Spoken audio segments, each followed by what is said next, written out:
Papo Máximo no ar, o podcast que compartilha os melhores conteúdos com participações de grandes personalidades.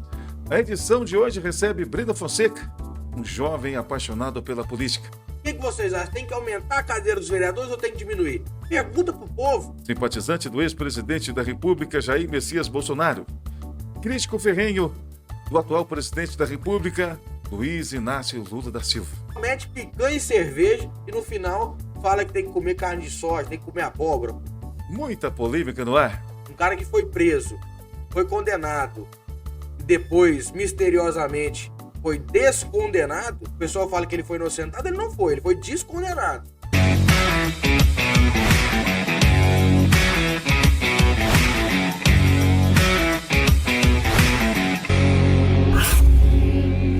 Breno, seja muito bem-vindo. Bom dia. Bom dia, Ângelo. Bom dia a todos que estão acompanhando aqui no Papo Máximo. Hoje nós temos uma conversa excelente aqui que vai acontecer. E eu tenho certeza que muitas dúvidas vão ser tiradas, muitas polêmicas vão ser geradas. E é isso aí, tamo aí. Jovem apaixonado pela política. Muito apaixonado. A política é quando você entra, você não consegue mais sair.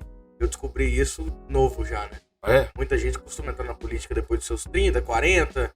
Eu, desde os meus 15, 16 anos, já tô totalmente dentro da política. É algo que faz parte da minha vida diariamente, desde então. E é algo que eu amo. Quando você faz algo que você ama, você nem percebe o tempo passando, os problemas que acontecem, só tira o proveito de tudo. Mas o que te levou a se interessar pela área, meu amigo? Bom, Ângelo, eu acredito que a grande maioria dos brasileiros, de 2015 em diante ali, começou a se apropriar mais das notícias políticas com tudo que estava acontecendo no Brasil. A gente pega a Operação Lava Jato, político sendo preso, empresário sendo preso, dinheiro escondido na cueca, no paletó, e você vai começando a entender aquilo ali e fala, pô, peraí, mas esses caras eram para estar ali para representar a gente, e eles estão roubando o que é nosso, né? O Brasil, que já é um país que arrecada muito imposto em cima do seu próprio povo. E então, a partir daí, a gente já começou, no dia a dia nosso, como população brasileira, a acompanhar tudo que estava acontecendo. 2016 e 2017, aquele sentimento de mudança, né? Veio aí o impeachment da Dilma também, e a gente viu que a gente precisava de uma mudança no país. Dito isso, 17 para 18, começou a se concretizar a postura do Bolsonaro como candidato, e um dia eu vendo os vídeos dele, e eu lembro desde pequeno, Ângelo, meu pai sempre gostou de assistir o Jornal Nacional. E eu lembro que eu assisti o Jornal Nacional e passava uma matéria, suspeito de matar idosa é solto. Suspeito de matar criança é fugitivo. Eu vi aquilo ali e falava, cara, não é possível. Aí, chegando próximo da eleição de 2018, eu vi um vídeo de um cara, até então deputado federal do Rio de Janeiro, e que a mulher questionava ele sobre o presídio de Pedrinhas, né? E falava com ele, lá tá com superlotação e tudo. Aí ele respondia, é só você não estuprar, não sequestrar, não praticar latrocínio, tu não vai pra lá. E quando eu vi aquilo ali, eu falei, pô, esse cara é sensacional. Porque a gente tá acostumado a ver político, até então, naquele momento, todo engravatado, falando normalmente, calmo, sereno, passando a mão na cabeça de bandido. Aí eu vi aquele cara, eu falei, cara, que sensacional, vou começar a pesquisar sobre ele. Comecei a acompanhar, comecei a assistir, comecei a ver alguns memes também na internet. Falei, cara, vou trabalhar pra esse cara aqui. Isso eu tava com 14 para 15 anos. O que eu puder fazer, eu vou fazer. Comecei no meu próprio Facebook na época, né? Nem usava outra rede social, postar sobre Bolsonaro e tudo. E na escola, eu já começava a ter aqueles certos debates com professores e tudo. Mas, de certa forma, eu já tinha esse problema desde então, porque eu aprendi dentro de casa os princípios cristãos, aquilo que eu acredito, que está na Bíblia também. Basicamente, o que a direita defende.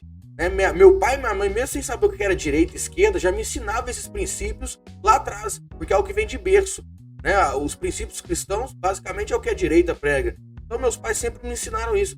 E quando algum professor, por exemplo, ia criticar a polícia, ia falar que a verdade não era absoluta, e entre demais outras questões, eu sempre questionava e batia de frente. E juntou o útil ao agradável, chegar período de eleição, isso já vinha acontecendo, eu já estava tomando uma idade ali mais, digamos, madura da adolescência, né, da pré-adolescência para adolescência, e aí eu entrei com tudo.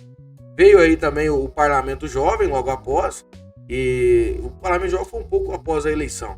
E foi isso aí, foi pancada, pancada, pancada. O Bolsonaro ganhou a eleição, nós trabalhamos pra caramba aqui em Nova Serrana. Quem tava nas carreatas em 2018, os adesivaços, deve que lembra eu, um pouquinho menor, com uns 40 quilos a menos, correndo pra tudo quanto é lado, entregando adesivo. Foi eu que conheci o Júnior Amaral também, que hoje é deputado federal. É deputado desde 2018, nessa eleição foi eleito primeiro mandato. E é uma parceria para Nova Serrana também. Virou uma amizade, além de trabalho. E, dito isso, o Bolsonaro foi eleito, a pancada ainda continuou na escola, mas nunca abaixei a cabeça, nunca deixei de defender aquilo que eu acredito. E, principalmente, uma das pautas que eu mais deposito energia é bater contra a ideologia de gênero, principalmente dentro das escolas. Eu acredito que escola é local para você aprender sobre português, matemática, geografia e afins. Não é local de discutir sobre isso. Ah, mas é uma aula de sociologia, de filosofia. Não, então vamos estudar os filósofos, os sociólogos, não é local de estudar sobre isso.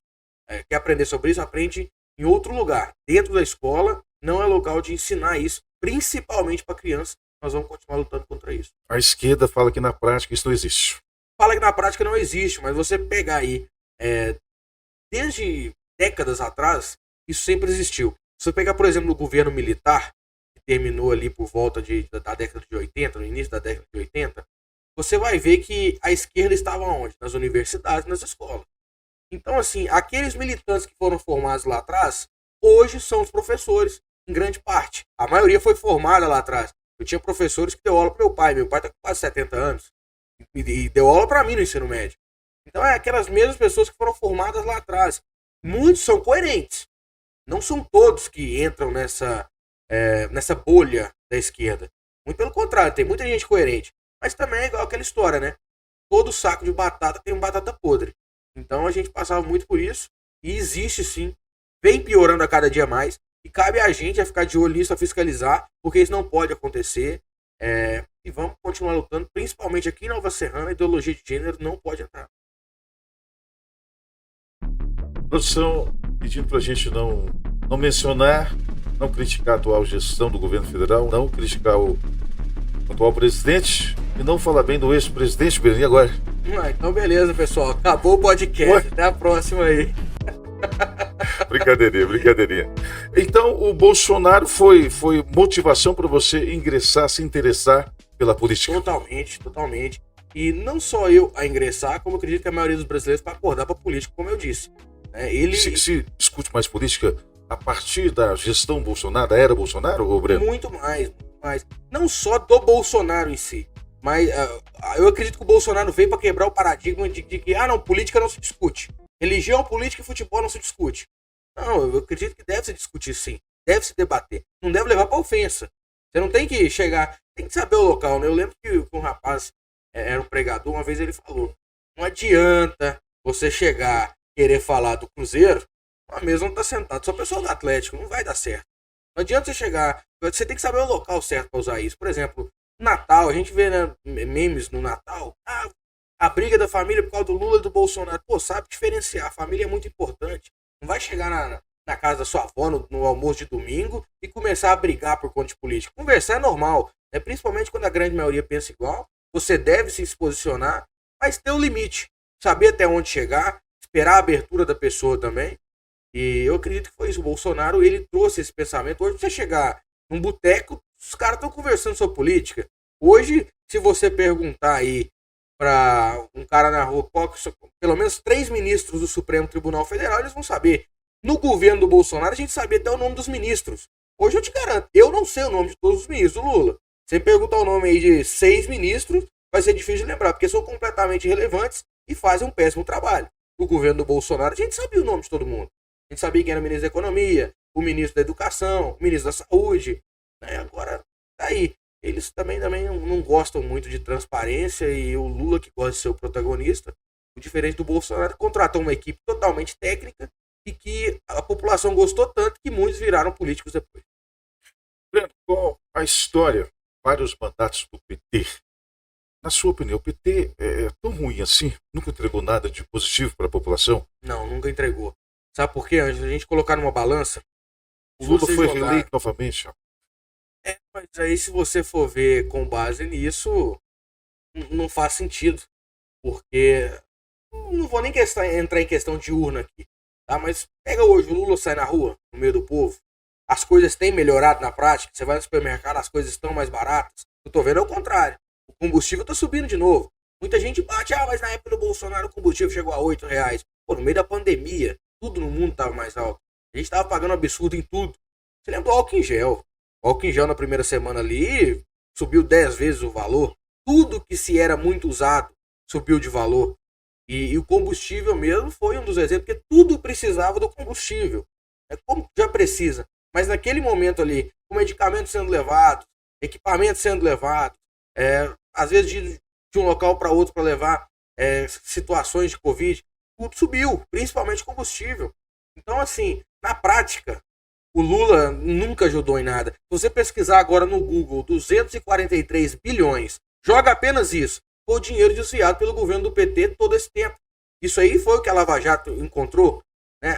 O Bolsonaro acabou com a Lava Jato. Aquela fala distorcida dele, se você pegar o vídeo completo, ele fala: eu acabei com a Lava Jato, porque no meu governo não tem corrupção. A Lava Jato era uma investigação de corrupção na política. Investigação de corrupção na política. Como que vão investigar um negócio que não existe? Investigaram, não tinha nada e não era Operação Lava Jato, tanto que tentaram empregar nas costas do Bolsonaro diversos crimes. Mas voltando à questão do PT, ficaram agora com os 2 mandados do Lula. Vamos colocar 2 da Dilma aí, ficou 1,5, mas vamos colocar 2 para ficar mais fácil. 4 mandatos, mais agora do Lula 5. O que fizeram de bom? Quantas obras que precisou do Bolsonaro ir lá, terminar a obra, entregar a obra, porque eles não conseguiram entregar. Igual a transposição do Rio São Francisco é um grande exemplo disso. Você pega, mas o Lula construiu mais de 90%. Pô, o mandato do Lula acabou lá em 2010, 2009. Bolsonaro entrou em 2018, entregou em 2019, 2020. Como que isso ficou parado tanto tempo? Aonde que estava a Dilma nesse período? Já que a gente sabe que era um fantoche. Por que tantas obras que supostamente o Lula fez lá atrás teve que ser entregue só agora? Por que garrava? Você sabia que no Ceará, por exemplo, descobriram lá que aqueles caminhões pipas que entrega água pro pessoal lá que supostamente falta muita água no Nordeste, é tudo de empresa de político. Então é interesse deles faltar água. Aí falta água, o pessoal da comunidade tem que ligar pro caminhão-pipa, o caminhão-pipa leva água e automaticamente enche o bolso dos políticos que estão no poder para resolver o problema da água da população. Olha o absurdo que é isso, mano. É isso que a esquerda prega. Na prática é isso, na teoria é muito bonitinho. Eu chegar aqui para você e falar assim: não, Ângelo, nós dois vamos ter a mesma renda, nós dois vamos viver as mesmas coisas, os mesmos bens materiais que eu posso ter, você também vai ter. Mas se eu tiver mérito de correr atrás das minhas coisas, se você quiser ficar sentado em casa, deitado de boa, você vai ter as mesmas coisas que eu. Na prática isso não funciona. O cara que trabalha e corre atrás, ele pode conquistar as coisas dele. Agora, o cara que não corre atrás, é aquela história, né? Você tá com fome, o cara vai te dar a vara para pescar ou vai te dar o peixe? O peixe vai matar sua fome ali na hora. A vara de pescar vai te dar comida sempre que você precisar. E a esquerda, no geral, gosta do peixe. Qual a sua maior crítica em relação ao PT? Minha maior crítica é a hipocrisia deles. Eu acredito que eles são muito hipócritas. Você pegar o Lula, o governo... Eu falo Lula quando eu falo do PT, porque hoje o PT sem o Lula não existe. Eles já provaram em 2018, não tem relevância nenhuma. Hoje a imagem do PT é o Lula e ponto. Se você pegar o Lula ali na década de 80, 90, e no início dos anos 2000, os discursos dele, você fala assim, pô, você já viu aqueles vídeos que eles fazem agora no TikTok, né? Eles falam a frase do político e perguntam pra pessoa: quem que falou isso? Foi o Lula ou foi o Bolsonaro? A pessoa fala assim: foi o Bolsonaro. É tão absurdo que o pessoal de esquerda acha que foi o Bolsonaro que falou. Mas na verdade foi o Lula defendia pena de morte. Ele falou isso abertamente. O Lula se posicionou várias e várias vezes antigamente contra o aborto e logo depois se declarou comunista. O Lula se posicionou diferente em vários outros pontos e hoje ele vai lá e bate no peito e fala: não, a gente tem que fazer isso, a gente tem que fazer aquilo. Mas é totalmente o contrário que ele pregou. Ele prometeu picanha e cerveja. Olha o preço da carne que tá agora. A maior hipocrisia. Aí depois ele vem falar: não, é uma metáfora. Pô, peraí. É o candidato à presidência da República. né? Infelizmente, os mais desinformados confiaram nele. E tem gente que esperou. Teve uma notícia que saiu de uma cidade que o pessoal foi na porta da prefeitura procurar picanha depois da eleição. Olha para você ver o nível das pessoas de acreditar num sujeito, num safado, que promete picanha e cerveja e no final fala que tem que comer carne de soja, tem que comer abóbora. Pô, aí não dá pra confiar no cara dele. Você chamou o presidente de safado? Safado, vagabundo, ladrão. Pode mandar vir atrás, não tem outro posicionamento. Um cara que foi preso, foi condenado e depois, misteriosamente, foi descondenado, algo que o pessoal fala que ele foi inocentado, ele não foi, ele foi descondenado. Porque ele não foi inocentado. O Supremo entendeu que a vara de Curitiba não poderia julgar os processos do Lula. E aí, tacaram na gaveta. Mas o Lula nunca foi inocentado. Tá? O que mais tem de prova, o que mais tem de situações que comprovam o que ele fez com o Brasil. E o resultado a gente viveu na prática. O governo da Dilma foi um desastre, ele estava envolvido em tudo, e depois a gente passou pelo que passou, tentando alinhar o Brasil novamente, para agora voltar e, como se diz, o próprio Alckmin dizia, né? Voltou para a cena do crime. O Lula voltou para a cena do crime. Breno Fonseca conosco em relação ao eleitor. Na sua opinião, qual o critério usado pelo eleitor para exercer a sua cidadania?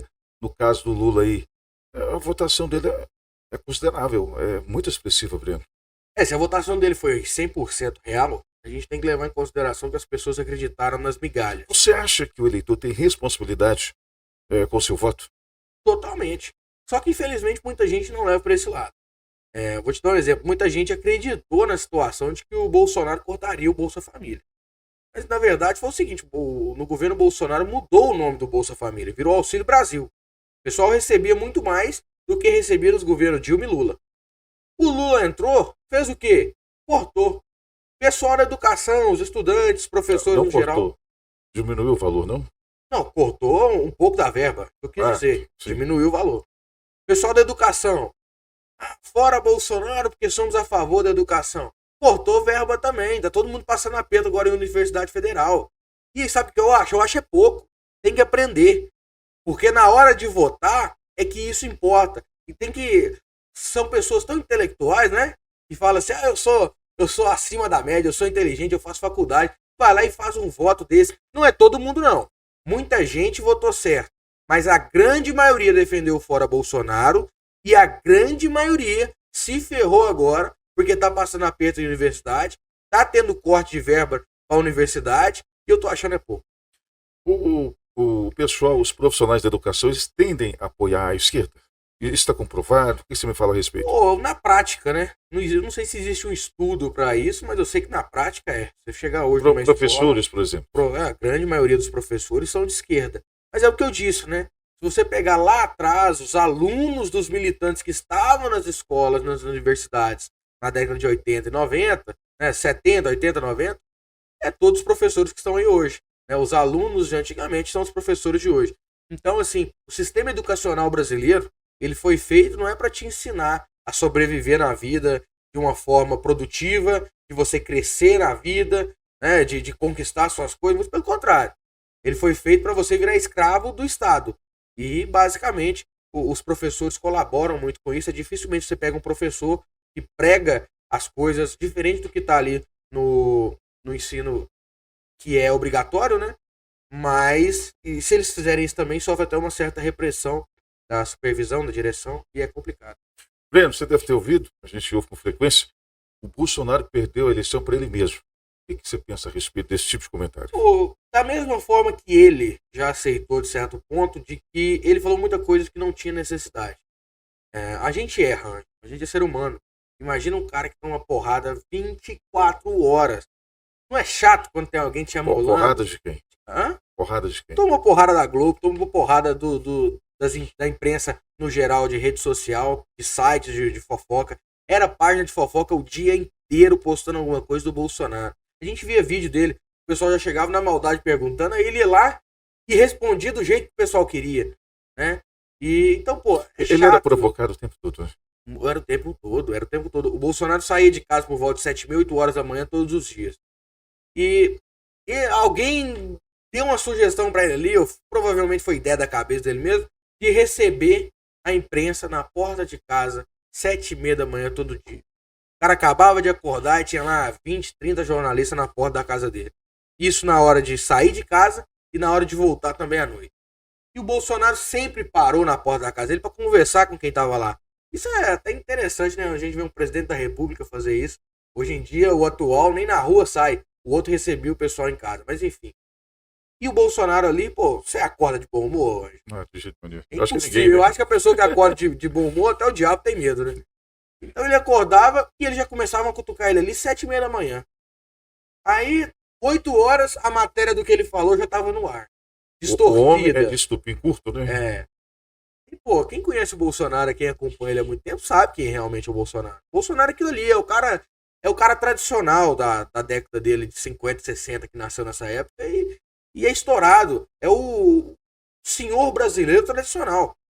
Eu, particularmente, apoiei pra caramba o Bolsonaro, porque ele era um cara que você via naturalidade nele ali. Ele não era um cara forçado. Ele é aquilo ali, é o caráter Sincerão. dele. Sincero. O brasileiro tava cansado da velha política, né? E aí colocou a nova política lá, no sentido de direita e tudo. O Bolsonaro não é novo na política, mas eu digo assim, a gente não tinha um representante de direita. A direita não existia antes do Bolsonaro. Não existia fora do Brasil. No Brasil, não. E a gente entrou com esse conceito de direita. E, enfim, eu acredito que ele tomou muita porrada. E isso fez com que ele perdesse o controle muitas das vezes. Ele sabe disso, principalmente na pandemia. Acredito que muita coisa que ele falou ali não tinha necessidade. Hoje eu vejo isso. Na época eu dava razão, mas serve exemplo, né, pra gente, no geral, pra vida. Né? A gente erra, a gente tem que ter a cabeça no lugar pra conseguir alocar, né, os momentos certos e os errados de falar e não falar, principalmente em situações que tem que ter sabedoria. O Bolsonaro muitas das vezes não teve, ele tem a consciência disso, ele já disse isso, e eu acredito que pode ser um dos pontos que fez ele perder. Mas assim, eu prefiro um cara que fala palavrão e é sincero do que um que anda engomadinho, mas é mentiroso e te rouba nas costas. Na sua opinião, quais foram as principais ações do governo Bolsonaro? Ângelo, se você pegar, vou citar aqui algumas obras básicas, né, que foram muito importantes para o Brasil. Por exemplo, a transposição do Rio São Francisco, que era uma obra que estava parada há anos, né, isso desde o governo Lula, veio o governo Dilma depois, não entregou. O pessoal do Nordeste precisava muito disso e foi entregue no governo Bolsonaro. Sensacional, que hoje, pelo que nós estamos escutando, não está do mesmo jeito que foi entregue e deixado pelo governo Bolsonaro. Diversas pavimentações de estradas pelo Brasil inteiro, né? A gente via o Tarcísio Bolsonaro andando pelo Brasil, entregando rodovias melhoradas, e aquela, né, rodovia da morte, Estrada da Morte, como era conhecida, e foi entregue praticamente zerada, né, 100% nova, e diversas outras situações, como o marco do saneamento também, que foi no governo Bolsonaro, a importância, né, do tratamento da água e do esgoto para diversos locais no país, e hoje que pra gente, graças a Deus, a gente é uma região privilegiada nesse sentido, mas em vários locais do Brasil era esgoto a céu aberto na porta da casa da pessoa, e isso foi muito melhorado. O Auxílio Brasil, que ajudou muito, foi melhorado. O Bolsa Família entregou de uma forma totalmente diferente. Enfim, vamos resumir da melhor forma. Usou o dinheiro do povo de volta para o povo. E o mais importante, não roubou. Basicamente, ele fez o que os outros antigos não faziam. Breno, você citou no início da nossa conversa que achou o Bolsonaro na internet, né? Começou a admirar pelos seus discursos, mas pessoalmente, onde e como vocês se conheceram? Eu conheci o Bolsonaro pessoalmente em 2021. Eu queria ter ido na posse, né? Mas na época não deu certo. Em 2021 eu decidi, eu falei, vou em Brasília e vou conhecer o presidente lá. E já tinha, assim, alguns amigos, alguns contatos ligados a ele, né? Não conhecia ele mesmo diretamente. E fui de um a outro até que me levaram no presidente. A primeira coisa que a gente conversou foi sobre futebol, você acredita? Sério? Na época... Foi onde? Foi no Palácio do Alvorada mesmo, tá. Na casa dele. E na época estava perto de assinar aquela lei da SAF no Brasil, dos clubes de futebol, clube empresa, né? E eu perguntei ele, falei, presidente, como é que é? Vai sancionar e tudo? Ele falou, se o projeto chegar... Aí ele perguntou, que time que você torce? Eu falei, torço pro Cruzeiro. Aí deu aquela risada dele, falou, 1 bilhão de dívidas. fica difícil de pagar, né? Eu tenho que assinar mesmo. Aí começou a rir. Bolsonaro é palmeirense, doente, gosta demais de futebol. A gente ficou conversando ali uns 15 minutos de futebol. Ele gosta de puxar outros assuntos também, né, relevantes que estão no momento. Até hoje ele tem essa mania. Às vezes ele tá conversando, ele vai e pergunta na roda assim: o que vocês estão achando de tal coisa, tal situação? E eu fiquei uma semana lá em Brasília, praticamente topei com ele todos os dias. E foi sensacional. Só que teve uma coisa que eu não consegui. Eu tinha muita vontade de conhecer o gabinete do presidente da República, que marcou diversas vezes de ir lá. Todas as vezes que eu tive com ele nesse período de 2021 foi na casa dele. E no Ministério da Defesa também teve uma situação de encontrar com ele. Aí toda vez que marcava, aconteceu algum imprevisto. Teve um dia que tava almoçando para ir. O presidente de Portugal chegou. Aí ficou impossível, né? Não dá para disputar com o presidente de Portugal. E outro dia, o Ratinho do SBT chegou pedindo uma entrevista de última hora e tudo. Aí o pessoal me ligou e falou: ó, tem problema? Eu falei: pô, não vou disputar com o Ratinho também, né? Tem que me colocar no meu lugar. E aí foi bacana. Eu participei também em outros eventos do Palácio do Planalto. Principalmente, teve um da troca de generais na época, mais à frente. E daí pra frente, topei com ele diversas vezes, diversos locais, em Belo Horizonte, em própria Brasília, mesmo São Paulo. E agora, recentemente, estava com ele em Uberaba e depois Uberlândia. Foi um dos momentos assim que a gente teve mais proximidade, conversar mesmo. Porque agora, como ele não está mais na presidência, tem assim uma certa tranquilidade maior em questão de agenda, por mais que ele anda pelo Brasil inteiro. Mas assim, na época da presidência era uma pressão muito grande, era muita segurança ao redor. Às vezes a gente tava conversando ali, tinha que tirar ele do local e tudo. Então assim, agora tá muito mais tranquilo. A gente tomou café junto, a gente almoçou junto, a gente jantou junto. E o Bolsonaro, cara, O homem simpático. todo mundo tinha que conhecer o cara. O Bolsonaro passa uma impressão, né? Um cara muito fechado assim, meio grosso. O que você vai falar a respeito? Cara, vou te contar uma história que aconteceu lá em Uberaba. À noite, a gente estava num evento de pré-candidatura de um candidato a prefeito de Uberaba. E depois de lá, o Bolsonaro quis parar para jantar antes de ir pro hotel. A gente tava no mesmo hotel lá. E, cara, interessante demais é que você pensa assim: pô, o cara que foi presidente da República, deputado por tantos anos, pô, vai jantar no restaurante mais caro da cidade, vai fechar o local, né? E aí ele saiu primeiro, a gente foi no carro atrás. Eu falei: pô, onde que o Bolsonaro vai parar? Cara, ele parou num barzinho de esquina, sem brincadeira. Ele sentou no barzinho assim, todo mundo ficou sem entender. Pô, o Bolsonaro chegando aqui, já foi gente chegando pra tirar foto e tal. Na hora que deu uma desafogada, ele olhou pro Júnior assim e falou assim: pede uma pizza. Eu falei: pô, presidente, no bar não vai ter pizza, né? Não, escolhe aí. Aí o Júnior olhou e falou: pô, tem que escolher o cardápio do presidente agora, né? Me apertou. Olhou no cardápio lá, viu um pão com carne. Pão com carne, pão de sol com carne. Olhou pra ele: presidente, o que você acha que pede 2 pra mim aí? Tanto que tem um vídeo eu sentado do lado dele, a gente comendo pão com carne. Foi a janta nossa naquele dia. Aí hoje a gente vê, né, o atual presidente gastando milhões e milhões com viagens, comendo nos melhores restaurantes. E o Bolsonaro é isso aí. E assim, não tô dando exemplo da noite em Uberaba. No outro dia cedo, por exemplo, indo pra Uberlândia, ele parou no meio da estrada num posto, pra comer um pão de queijo e tomar um café. E ele é isso aí, cara. É um cara assim. Não é jogo. Não é jogo. E Uberaba, no almoço, na hora que ele chegou meio-dia e foi direto pro almoço. Na hora que a gente estava no almoço, eu cheguei, a gente perdeu, a gente não conhecia o local, ele já estava no restaurante. Na hora que eu cheguei, o restaurante lotado. A gente custou entrar. Aí eu entrei, aí eu cheguei assim pra sentar na mesa do lado dele assim. Eu falei: cara, não é possível. Ele tinha acabado de pôr o prato pra comer, já tinha uma fila pra tirar foto com ele. Normalmente, na sua visão, o cara que foi presidente da República, o que iria acontecer? Pô, espera o cara almoçar, depois, se ele quiser, ele vai tirar foto. Foi totalmente diferente, né? Ele falou: façam a fila, eu vou tirar foto com todo mundo. Almoçando, ele tirou foto com todo mundo no restaurante. Ele gastou 3 horas para acabar de comer e ficou lá enquanto todo mundo não tirou a foto com ele. Ele não foi embora. Ele dava uma garfada, vinha um e tirava uma foto. Ele mastigava, dava outra garfada, olhava pra foto, já tinha outra. E foi assim. Foi 3 horas tirando foto com o pessoal ali. Ele gosta disso. Ele poderia chegar em qualquer lugar e mandar fechar, né? Mas ele é sensacional, cara. Ele é sensacional. É um cara que gosta de gente mesmo. E tem gente que não gosta de gente. E ele não é fingimento. Faz de conta que gosta. Faz de conta que gosta. Exatamente. Tá certo.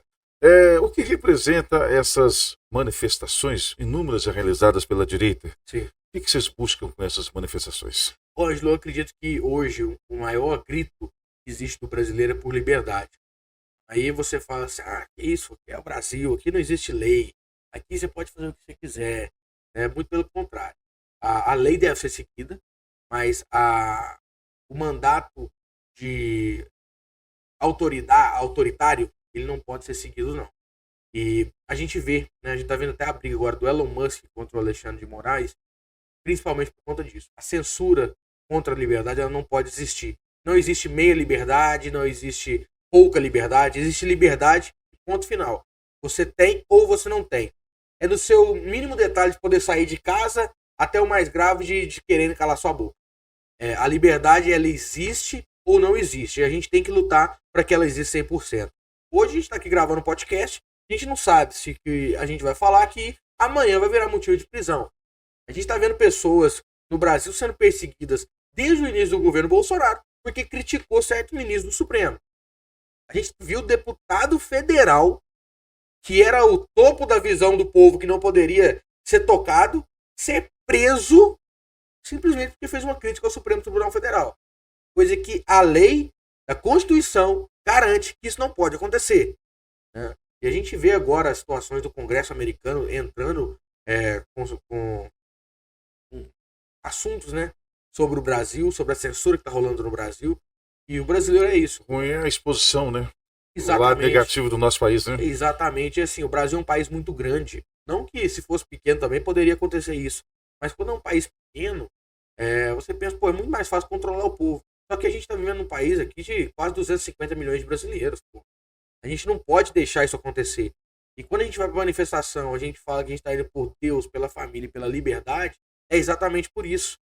Porque hoje a gente não tem liberdade para criticar o político, amanhã a gente não vai ter liberdade para poder falar da palavra de Deus, pregar o evangelho. Aí você vai ver um padre ser calado, um pastor ser calado, e aí as coisas vão piorar. Então é agora que chegou a hora da gente tomar as decisões e ir para a linha de frente, porque a gente não pode esperar eles tomarem a nossa liberdade para a gente começar a agir, por mais que eles já estão tentando fazer isso. A divulgação dessas questões, desses últimos acontecimentos lá fora, isso prejudica muito a imagem do Brasil? Totalmente. Em que sentido? Você vê a economia do país, quando se comparada à moeda, quando se comparada às de fora, isso atinge muito. A imagem do país atinge muito. Quando eu vou dar um exemplo aqui da guerra da Rússia e da Ucrânia, por exemplo. Lá tá tendo guerra agora. Você quer ir para a Rússia ou para a Ucrânia num momento desse? Não vai querer ir. O Brasil é um país turístico. A gente, principalmente, Rio de Janeiro, São Paulo, Rio Grande do Sul, as praias do Nordeste, tudo no geral, é onde o pessoal quer vir. Agora, você vai querer ir para um país onde tem risco de você chegar lá, olhar para uma situação, não gostar e ficar por lá mesmo que você vai ser preso? Ninguém vai querer isso. Onde o próprio povo está sendo calado? Peraí, você já viu alguém querendo viajar? Vou fazer um turismo lá na Coreia do Norte. Pô, só maluco que gosta de viagem. A pessoa normalmente quer ir para onde? Para os Estados Unidos. Porque é um país que tem liberdade, que você vê na cara do povo que eles têm orgulho de ser americano. Você anda pelas ruas dos Estados Unidos, você vê bandeira dos Estados Unidos em todas as casas. Por que os Estados Unidos hoje é uma potência? Porque o povo de lá é valorizado. A gente vê em filme americano, né, Ângelo? Os presidentes sempre falam, né, nos filmes, nós vamos defender o nosso povo. O pessoal lá tem orgulho dos combatentes. No Brasil hoje a gente não tem orgulho mais dos nossos representantes. Que é uma vergonha. Né? A gente tem aí ministros supremos que não foram eleitos, que estão lá indicados, querendo mandar no povo e calar a boca daqueles que foram eleitos. Isso é um absurdo, não pode acontecer. Mas o Supremo não está ocupando esse espaço por falta de ação, de atuação da Câmara, do Senado? Também, mas não justifica. Por exemplo, a função do Supremo é o judiciário. O poder judiciário é o Supremo Tribunal Federal. Ali que dá a palavra final, né? Dá a palavra final, é julgar. É ser um analista na questão jurídica do processo político, principalmente ali em Brasília.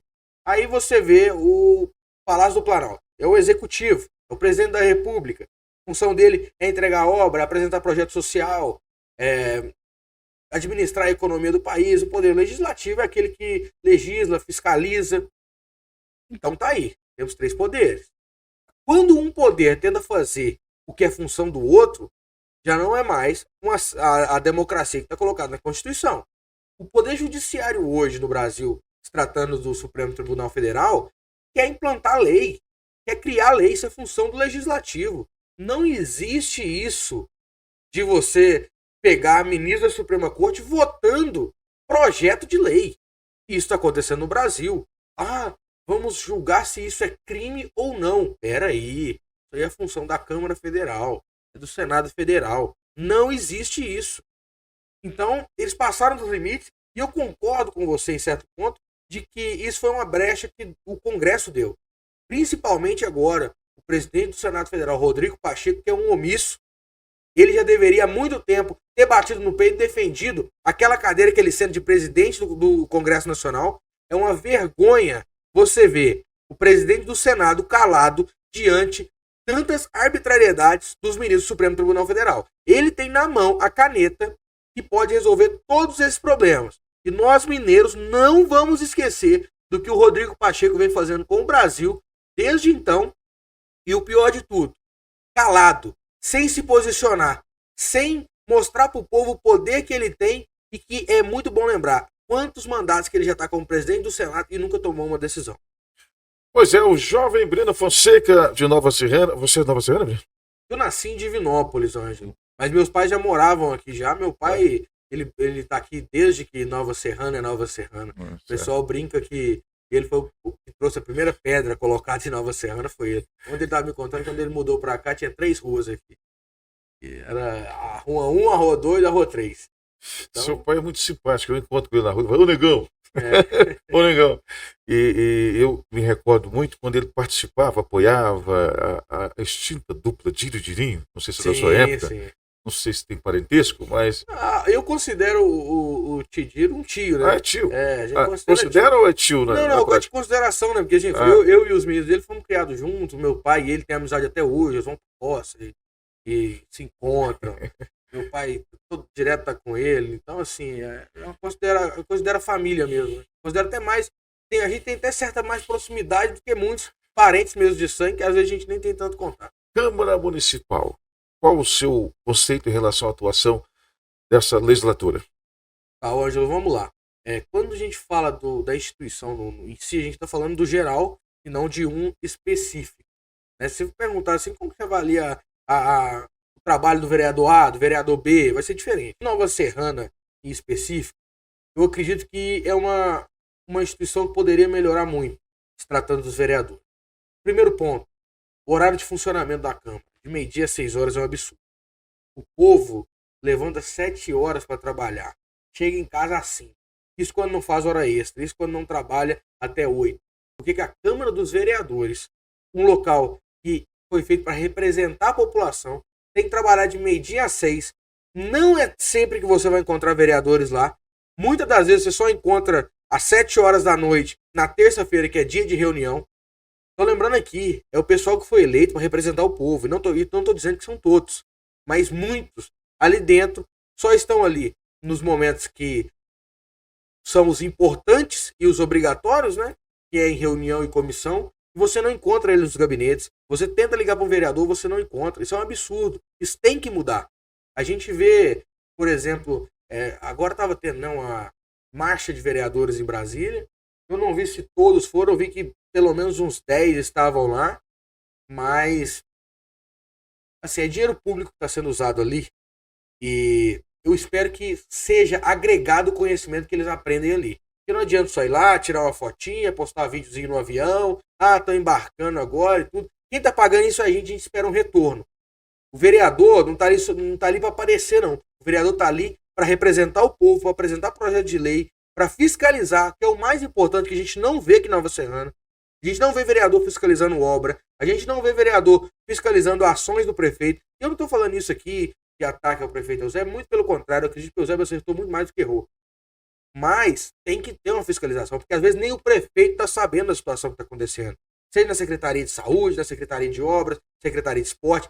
Cabe ao vereador. Porque o prefeito muitas das vezes está resolvendo outra demanda e não sabe o que está acontecendo lá. E às vezes não é culpa do prefeito, não. Às vezes é o secretário. O ser humano, infelizmente, pode vir a trair. Você não sabe. Se você é prefeito, você tem lá 10 secretários, cada um está trabalhando numa área, cada um numa ação. Você tem controle 100% do que o cara está fazendo lá na hora? É impossível. Cabe ao vereador fiscalizar isso. Não só para mostrar, o prefeito, cobrar o prefeito na hora da reunião, mas para mostrar para o povo aonde está o dinheiro empregado dele. Para mostrar para o povo, o imposto que você está pagando, Nova Serrana é a que mais arrecada ICMS, está sendo investido no esporte. A quadra em tal lugar foi reformada. Não, tal lugar foi superfaturado. Não, em tal lugar a obra lá não está andando. Tem obra aí do lado de casa de vereador que está parada desde 2020. Porque às vezes a empresa largou. A prefeitura tem culpa disso? E às vezes o contrário, e a obra é largada? Às vezes não. Às vezes é por conta da empresa. Às vezes o processo está aberto. Mas cabe ao vereador mostrar isso pro povo. Pegar os contratos e mostrar. Falar, obra aqui, ganhou a licitação, não terminou a obra. A prefeitura já abriu o processo. Tem gente que me procura perguntando, Breno, aqui no meu bairro a obra tal tá parada e já perguntei ao vereador, o vereador não sabe por quê. Às vezes eu dou uma ligação na prefeitura, o pessoal me explica, falou, Breno, é por conta disso. Às vezes a empresa larga, aí a prefeitura tem que abrir um processo, ela tem que abrir licitação de novo. A prefeitura não gosta de ficar com a obra parada, não é ruim pro prefeito. O prefeito quer entregar a obra, não é? O prefeito, se você for prefeito, você não vai querer entregar a obra, você começar a obra, você quer entregar logo, você quer ganhar o apoio da população. Não é interesse da prefeitura. Só que cabe ao vereador bater de frente o secretário. O ser humano, infelizmente, pode vir a trair. Você não sabe. Se você é prefeito, você tem lá 10 secretários, cada um está trabalhando numa área, cada um numa ação. Você tem controle 100% do que o cara está fazendo lá na hora? É impossível. Cabe ao vereador fiscalizar isso. Não só para mostrar, o prefeito, cobrar o prefeito na hora da reunião, mas para mostrar para o povo aonde está o dinheiro empregado dele. Para mostrar para o povo, o imposto que você está pagando, Nova Serrana é a que mais arrecada ICMS, está sendo investido no esporte. A quadra em tal lugar foi reformada. Não, tal lugar foi superfaturado. Não, em tal lugar a obra lá não está andando. Tem obra aí do lado de casa de vereador que está parada desde 2020. Porque às vezes a empresa largou. A prefeitura tem culpa disso? E às vezes o contrário, e a obra é largada? Às vezes não. Às vezes é por conta da empresa, às vezes o processo está aberto. Mas cabe ao vereador mostrar isso pro povo. Pegar os contratos e mostrar. Falar, obra aqui, ganhou a licitação, não terminou a obra. A prefeitura já abriu o processo. Tem gente que me procura perguntando, Breno, aqui no meu bairro a obra tal tá parada e já perguntei ao vereador, o vereador não sabe por quê. Às vezes eu dou uma ligação na prefeitura, o pessoal me explica, falou, Breno, é por conta disso. Às vezes a empresa larga, aí a prefeitura tem que abrir um processo, ela tem que abrir licitação de novo. A prefeitura não gosta de ficar com a obra parada, não é ruim pro prefeito. O prefeito quer entregar a obra, não é?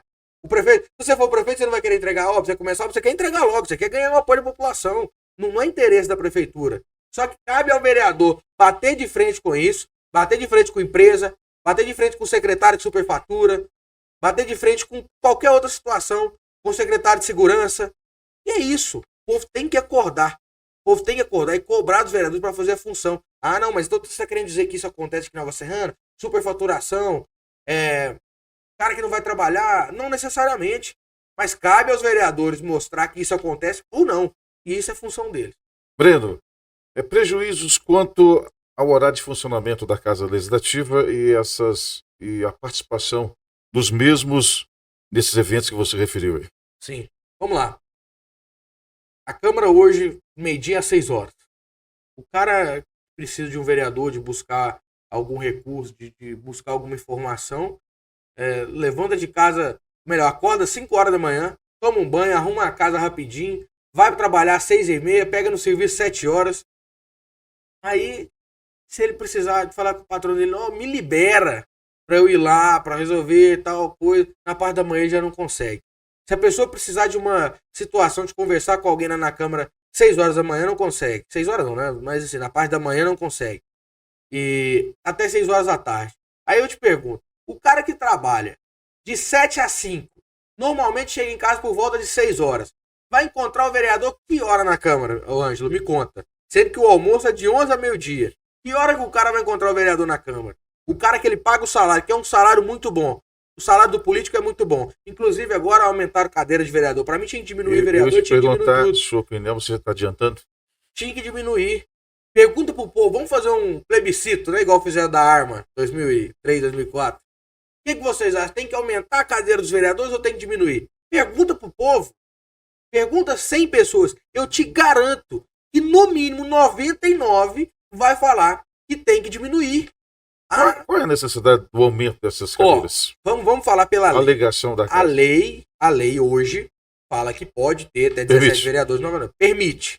Mas não é porque permite que tem que aprovar, que tem que aumentar.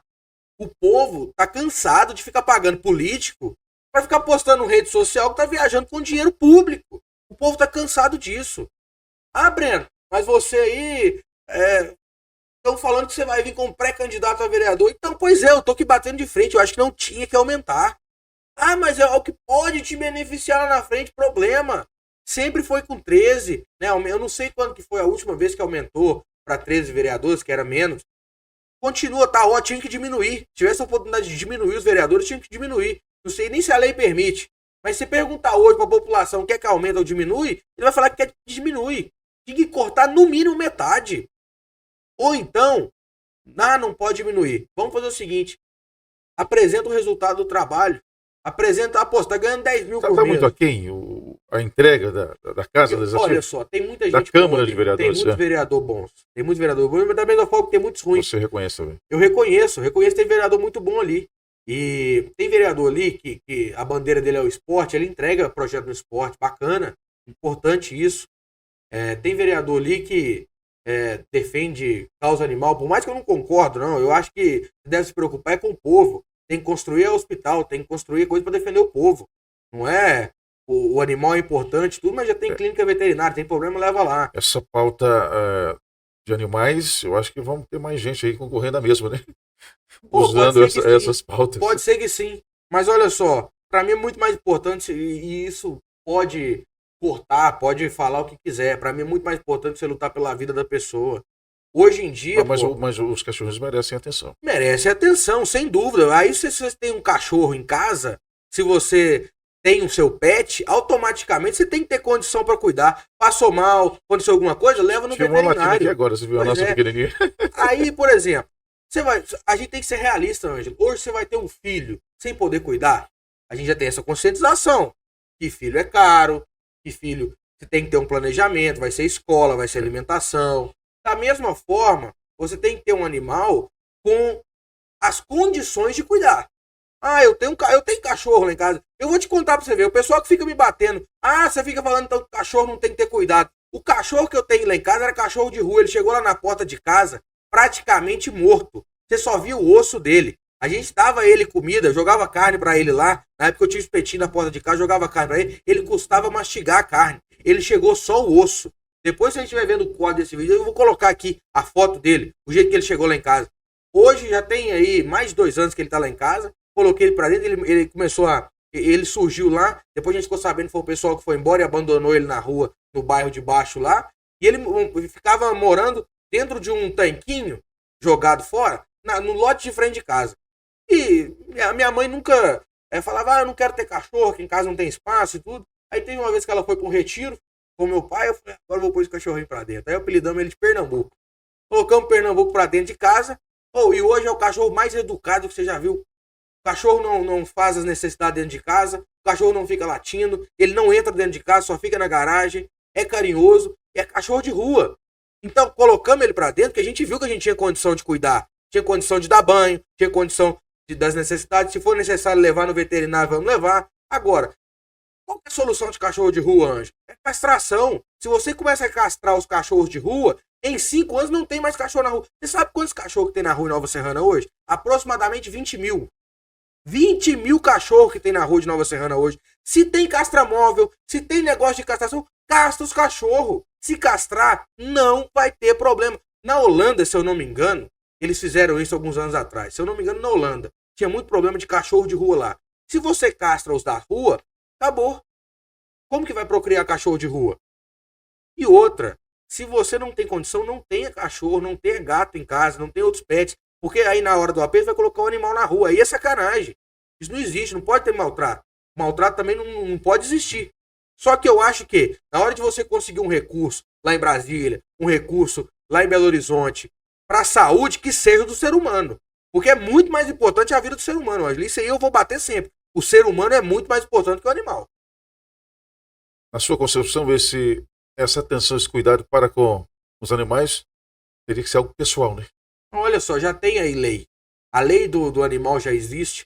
Eu acredito que, inclusive, quem que sancionou a lei sanção? O presidente Bolsonaro. Pegou o cachorrinho lá e tem lá. O mousepad do meu notebook é aquela foto dele com o cachorrinho no braço. E, assim, a lei sanção já existe. Hoje você não pode maltratar o animal.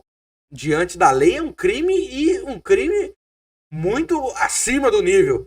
Né? Não pode. É um absurdo. E a gente vê casos, por exemplo, de animais, principalmente cachorros, né? Ficam amarrados, ficam sem comer. O cara tem que ser punido mesmo. Você não pode judiar do animal. Isso aí não pode. Só que assim, de certo ponto, a gente vê certos representantes, né, aqui em Nova Serrana que se preocupam apenas com os animais e estão recebendo a das pessoas, né? E as pessoas não estão recebendo o retorno desse serviço. Estamos caminhando para o finalzinho do nosso Papo Máximo. Estamos aí pelas redes sociais. Você tem muitos seguidores, né, Breno? Pô, no Instagram a gente está com mais de 280 mil. É muito prestigiado pelas redes. Graças a Deus, né? Que sinal que o pessoal acompanha e gosta, né? Quando eu vou em manifestação, em algum evento político, sempre o pessoal pede para tirar uma foto, para conversar e puxa algum assunto comigo. Isso é muito bacana. É um sinal de reconhecimento. É um sinal de que a gente não está sozinho no que a gente defende também. E é um sinal que o pessoal gosta daquilo que a gente acredita e nos posicionamentos. Você me disse que nasceu em Divinópolis. Isso. E teve algumas complicações no parto, né? Me conta aí. Vamos compartilhar isso com a nossa audiência. Eu nasci dia 1º de janeiro de 2003. Coincidentemente ou não, no dia que o Lula tomava posse de presidente da República. Eu já vim no mundo para bater de frente com a esquerda desde que eu nasci. Você pega muito ao pé do Lula, cara. Mas tem que Larga pegar. o Lula pra lá, rapaz. Eu sempre vou me posicionar contra aquilo que é errado. O bem nunca vai se misturar com o mal. Você é implicado com o Lula ou com o PT? Ou com ambos? Com ambos, tudo que vem da esquerda, sem exceção nenhuma. E aí, Ângelo, era para eu nascer mais ou menos no meio de janeiro ali. E na virada do ano de 2002 para 2003, eram ali por volta de... perto da virada ali, né? Minha mãe falou que já tava começando a soltar os foguetes. Ela sentiu que a bolsa rompeu. Aí já falou com meu pai, ó, a bolsa rompeu e vambora. E ela já tava fazendo os tratamentos todo em Divinópolis já. Buscou uma tia minha e correu para Divinópolis. E chegando em Divinópolis, começaram a ligar pro médico, e o médico não atendia. Isso virada de ano, com certeza o médico tava aí curtindo, né, sua vida. E eu fui nascer por volta de umas 7 horas da manhã, no dia 1º de janeiro. E o mais interessante disso tudo é que aconteceu alguns fatos no meu nascimento que não pode falar que foi milagre. Meu pai falou que estava chovendo muito na hora que saiu aqui de Nova Serrana, na virada de 2002 para 2003. E chegando ali na Pedra Preta, como é conhecido, né, no caminho de Divinópolis, o carro levou uma pedrada. Alguém tacou uma pedra no carro. Só que ele estava chovendo muito, não tinha carro na estrada, e alguém no meio do mato tacou uma pedra no carro. E diz ele que naquele desespero todo de levar minha mãe para o hospital, ele não parou, só continuou acelerando. A chuva praticamente tampando toda a visão do carro. Ele ainda na caravana antigona. E deu certo chegar no hospital. O médico não atendia, demoramos 6, 7 horas aí para fazer o parto. A minha mãe falou que lembra do médico conversando com ela e ela sentindo o cheiro de álcool, de bebida alcoólica que ele tinha ingerido, com certeza. Estava em virada do ano, mais uma responsabilidade. Hoje, né, se a gente fosse raciocinar, caberia um processo legal em cima do hospital, mas não, meu pai não quis levar para mim. Meu pai é um cara muito apaziguador, né? Ele não gosta de... Um homem da paz. É um homem da paz. Mas assim, a minha vida quase foi. Fiquei 15 dias na incubadora. Nasci parecendo uma melancia. E meu pai falou que eu nasci roxo. Mais roxo. Ele falou que a hora que ele me viu, ele não quis falar pra minha mãe. Mas ele pensou, não, isso aí não vai sobreviver. E foi milagre. Engoli muito líquido. E o médico depois falou que eu poderia ter complicação de coração. Por conta desses problemas.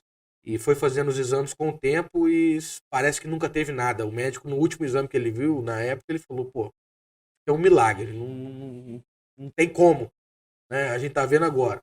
E basicamente foi isso. Minha mãe fala que chegava na incubadora, o pessoal assustava, via aqueles menininhos tudo normalmente prematuros e uma melancia lá quase 5 quilos deitada lá. Você nasceu graúdo? Ah, até hoje, né? Até hoje. Amigo, um prazer tê-lo aqui. Falamos de diversos assuntos relacionados à política, né? Você demonstrando a sua paixão pelo mito. Sim, pelo Brasil, O né? pessoal não gosta que usa esse termo mito. A esquerda odeia isso. É porque ninguém na esquerda vai ser chamado de mito, né? Normalmente são chamados de ladrão. O que te incomoda da política? O que me incomoda na política parte dos próprios políticos. Né? Muitos são eleitos com um discurso e normalmente quando estão lá fazem totalmente diferente. Dizem que lá muda, você é obrigado a mudar. Não, você não é obrigado a mudar, não. Você tem que ter caráter. O caráter ele não se vende. O cara que tem caráter ele não muda, não, hoje. O cara que tem caráter hoje, se ele precisa de comprar um pão para comer, que ele tá passando fome, o cara chega para ele com uma propina, para ele mentir, oferece ele R$1 milhão, ele não aceita, não. E isso pode ser 1 milhão, pode ser 100 mil, pode ser R$100. Mas você não tem que seguir a bandeira do partido, as normas impostas pelo partido, pela legenda. Aí tudo bem. Então, se você vai pro partido PL, automaticamente você tem que ser de direita, você tem que ser um liberal econômico, você tem que defender as pautas conservadoras, não é isso? Você vai pro PT, você pode defender o que o PT acredita, mas aí você tem que ser pelo menos sincero naquilo que você prega na campanha. Agora, tem cara aí que é eleito pela direita, chega lá, começa a votar com a esquerda ou vice-versa, aí sim tá errado. É mais que a gente tem que puxar o pessoal da esquerda pro nosso lado mesmo, porque a gente tem que converter muito esse pessoal ainda. Mas o que mais me incomoda é isso. Houve muitas traições de pessoas que se elegeram usando a bandeira da direita e foi para a esquerda. Até hoje tem isso. Tem? Até hoje tem. Sempre vai ter, a traição sempre existe. Meu pai sempre falava, toma muito cuidado com as costas, você não sabe qual vai ser quem vai te trair. Tem a candidata lá de São Paulo, que era federal, não sei se eu posso citar o nome, votação pífia, né? Sim. Sim, pode falar. Então fala você. A Joyce Haussmann, né? Joyce Haussmann teve 1 milhão e, se não me engano, 1.300.000 votos em 2018. Acho que foi a mais votada ou uma das mais votadas? Ela foi a mulher mais votada, ela foi a segunda mais votada do Brasil. Se eu não me engano, ela foi a segunda mais votada da história, na época. Não estamos falando mal, falando da situação, né? O Eduardo Bolsonaro é o deputado mais votado da história. Agora o Nicolas está em segundo lugar. E se eu não me engano, na época a Joyce estava em segundo. Hoje provavelmente ela ficaria em terceiro ali. Não tenho certeza não, tá? Eu acho que ela teve 1.300.000. Mais de 1 milhão eu sei que ela teve. Na outra ela caiu para 13 mil, cara. Nem 1%. Saiu de 1 milhão e mais de 1 milhão? 1 milhão e 300 mil? Ela teve mais de 1 milhão de votos. Certo. Eu acredito, se eu não me engano, que foi 1.300.000. Caiu para 13 mil votos. 13 mil votos. Você acha que a turma deu truque? Acha não, né? Não, o povo acordou, né? O povo hoje acordou. Hoje, o cara, na hora de votar, ele busca a sua vida desde o dia que você nasceu até no dia atual. E tem que ser assim mesmo. Obrigado, viu, pela participação. Tamo junto, Ângelo. Obrigado. Te agradeço pela oportunidade mais uma vez. Foi um papo máximo de fato, né, cara? Excelente, foi excelente. Segunda vez aqui, né? Segunda vez. E eu te agradeço. Sempre que você me convidar, pode ter certeza que eu vou estar voltando aqui. Você é um cara que eu admiro muito aqui no ramo da comunicação em Nova Serrana. São poucos que fazem o trabalho que você faz aqui e merece total reconhecimento. Parabenizo aí mais uma vez pelo trabalho aqui na rádio, na televisão, né? Há anos já, e a voz marcante de Ângelo Márcio. Falando em comunicação, estarei a partir de então fazendo parte do timaço, né, da família da Montense Flash Minas, do nosso amigo Lázaro. Ô Lázaro, demorou, mas deu certo, né? Acho que a negociação foi custosa. Liberou agora? Liberou. Aí sim. Um abraço aí para a equipe Montense Flash Minas, aí na frequência 102,9. Valeu, pessoal. Valeu, abraço Lázaro também. Trabalho excelente tá fazendo, né? Gente boa. Valeu, Lázaro, um abraço. Valeu, pessoal, obrigado pela atenção em mais uma edição do nosso podcast Papo Márcio.